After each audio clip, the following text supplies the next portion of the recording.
Hi everyone, Robin here from Gardening with Mama Bird. It's time to get out in my backyard and do a little maintenance and some cleanup so I can spruce things up because I have focused so much on the front yard during the summer.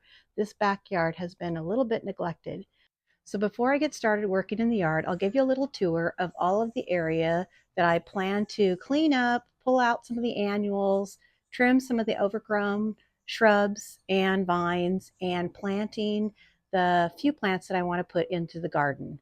So let me give you a tour of what I have. On this side, I wanted something on this structure, metal structure, to grow and give me some green and some privacy and some shade. But so far, everything that I've planted there has not done very well. I put in the spring this climbing rose. It hasn't done that well. So I'm still trying to figure out what I can put on this metal trellis that would grow up and not encroach on the neighbor's side because the bower vine would be too much. So over here, I have a couple dwarf myrtles, and they've picked up this year and gotten quite large. My mom's, she gets blooms and berries on it, but she has a lot more sun. Mine don't get that much sun, so they don't ever bloom and they don't ever get any berries. Back behind that is a gardenia, a couple gardenias in there. I keep those in there. They were here, I planted them together and just keep them trimmed. This little area has been something that I've played with succulents, and I don't have a huge amount of luck with some of the succulents. I'd like to find some that would do better. And then below that, I have some more of the boxwood that I picked up and then just put them in planters. So as I find a place for them in my yard, I have them on hand, because as we all know, that when you're in the nursery, you might be looking for a particular plant and you're unable to find it. And so you got to get it and hopefully care for it enough until you're ready to plant it someplace in your yard. Over in this corner, I have a xylosma shrub. It was here when I moved into the home, and it was very small and not very healthy, but I decided to nurse it back to health and keep it in this area for some evergreen interest. I keep it trimmed in this area, which I've neglected it over the summer because I don't want it to encroach on my patio cover. So that's going to get a nice trim job and get it back into shape. Now the area below, if you can see, I have a small little fence here. And then I've placed a few planters and obelisk in areas to keep my dog, because I do live in a residential area and neighbors have dogs. So to keep my dog from going at it at the fence with them, this little fence is in here.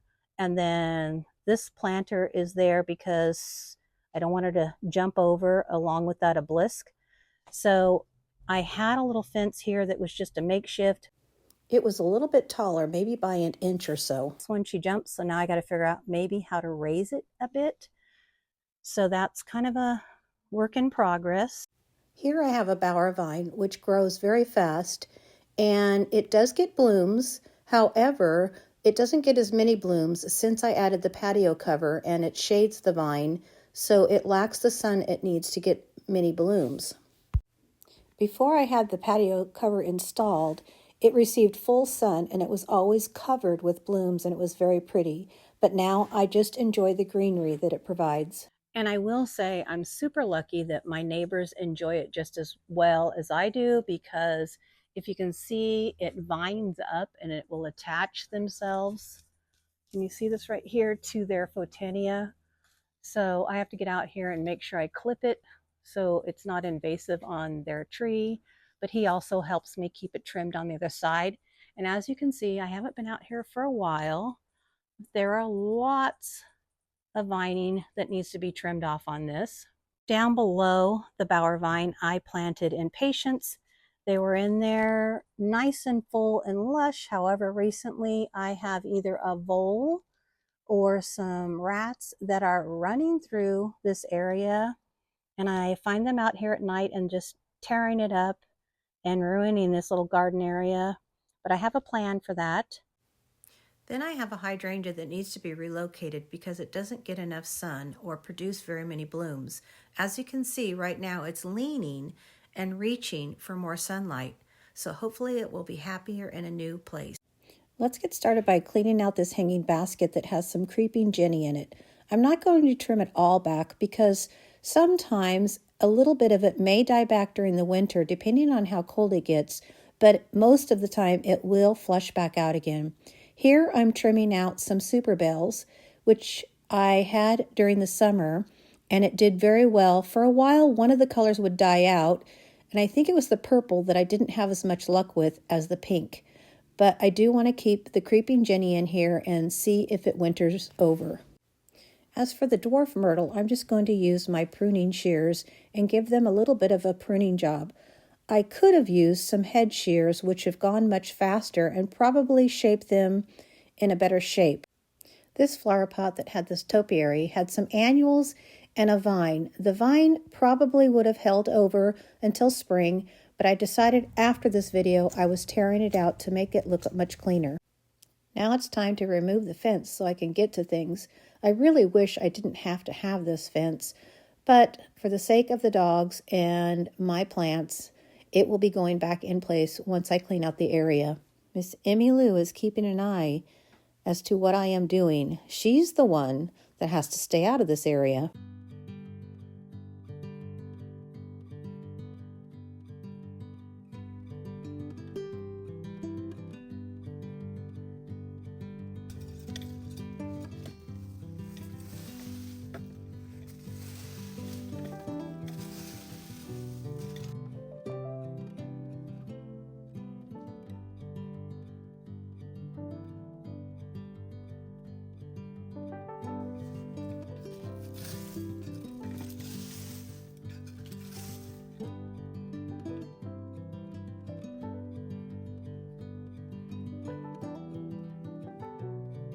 These are the heuchera that I found. It took me months of going to the nursery, week after week, before I found them. They are a zone 4 through 9 perennial, and it's a hybrid. They grow about 10 to 14 inches high and should space them about 14 inches apart. I may space mine a little bit closer because I want it to be fully covered in this area. Before I put them in the ground, I'm going to pull out all the dead leaves so they look nice and tidy. The name of the variety is Heuchera Paris.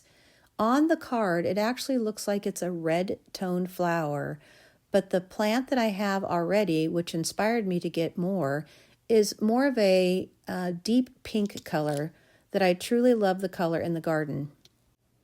I also thought the variegated leaves with the brighter color in them would be a good accent against the dark green leaves of the bower vine above and help to brighten up this dark shaded area. Now it's time to trim the bower vine. I trim as much of it as I can using my Felcos. This vine grows 20 to 30 feet, is hardy to zone 9, and requires full sun to light shade. Since I added the patio cover that adds more shade to the vine, I have noticed a decline in blossoms, and it has become more woody at the base. When I get to a point where I am unable to reach the higher areas, I use my long reach cut and hold pruner that is lightweight with an extendable handle and will grip the piece that I have cut so I can bring it down to the waste bag below. I'm ready to put the little fence back into place to protect the newly planted heuchera. At one time, I had this area filled with astilbe and another variety of heuchera, but neither did well. My hope is that this variety of heuchera will do well since it has done well for me in the area I will be cleaning out in a moment. This is the Paris heuchera that inspired me to plant the drift that I did in front of the little fence. And this, if my memory serves me well, is a summer crush reblooming hydrangea. I had hoped it would do well in this spot because its mature size is 36 inches, but it wasn't getting enough sun and it didn't produce many blooms, so it's going to be moved. I think this variety blooms on new wood. If not, I will be a year without blooms because I'm trimming it. The planter that I am moving the hydrangea to is located in an area that receives more sun. My hope is that it will acclimate and do well because I have 3 other matching planters with hydrangeas along this garden bed. I would love to have a row of beautiful blooms. Hi everyone, I'm back in my garden. I worked on it last weekend and it was too dark for me to film the after of it. So it's a week later and I wanted to show you the work that I did in my garden last week. and it's kind of motivated me to get back here and do some more. Things look much cleaner and tidier in this one little area, but I still have more of the yard to get to. So the bower vine, I did quite a bit of trimming on. It is a more of a maintenance type plant after it gets larger. And since this bower vine doesn't get a tremendous amount of sun like it should have, it is getting a little woody underneath, but I actually don't mind some of the woodiness. It gives it a little bit of structure and interest over in here. And I moved my metal piece here underneath it, add a little bit of interest in the area that there's nothing, and I like it there. Over here, I have the top of a French drain, so I put a pedestal there and then placed the fern on top of it. Along the fence line, I got all this cleaned out, which I'm super happy with, and it looks so much better. There were a ton of leaves in there, and I planted the heuchera. The reason I chose this heuchera is because I planted a couple of them over here and had them for about a year and really loved the color tones that it added to the area. The hanging basket is all cleaned out now, and I'm actually tempted to go find me some cool weather flowers to add some color to it. Over in this area, I trimmed the xylosma shrub, which can get quite tall. I trimmed it up to the near the fence line, and then I left some bushed out just to give some shade in that area. Then I had a kind neighbor who came over and helped me round off the top. I really appreciated the help. This is where I took the hydrangea out and basically just cleaned up the area. My topiary got a light trim, and then I set a few plants in the planter that I may or may not plant in there. Overall, I'm enjoying how clean and tidy it looks. Over in this area, I just gave the dwarf myrtles a quick trim. I didn't get to the gardenias at this time, but I did take a few of my pots and just tidy up the area since it was looking too cluttery for me, and I'm happy with how this area looks for the time being. So I hope you enjoyed the time in my garden, and next week I plan on venturing out into the rest of my backyard. So I'll see you next week, and thank you for joining me.